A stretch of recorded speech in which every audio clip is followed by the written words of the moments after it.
ganda, David Jones talaga, hindi kayo magsisisi pag ito binili. Grabe, ito na guys. Halito. OMG.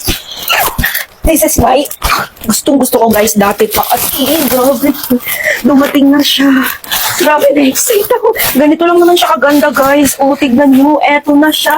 David Jones. Oh my God. Ganyan siya kaganda guys.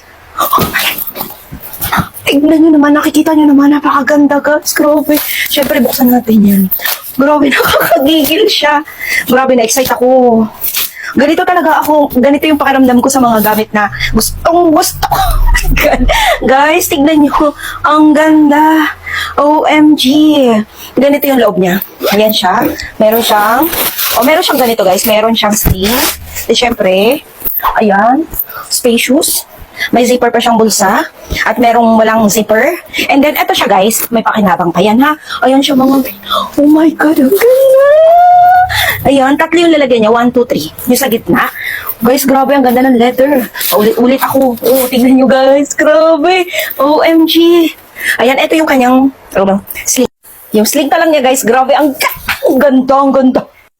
Ang ganda, grabe. Pero mas bet ko talaga siyang ganyan na lang. Oh my God. Ang sosyal. Guys, tignan nyo. David Jones, nakaukit siya dyan. Yes, opo, nakaukit po yan. Hindi yan siya hindi. Basta nakaukit yung kanyang pangalan. Grabe. Bawat detalye. Napakaganda. Mga may mag-check out na lang kayo dyan sa ating Yellow Basket kapag nagustuhan nyo. May iba't ibang kulay kayong pagpipilian. Grabe, ang ganda. David Jones talaga, hindi kayo magsisisi pag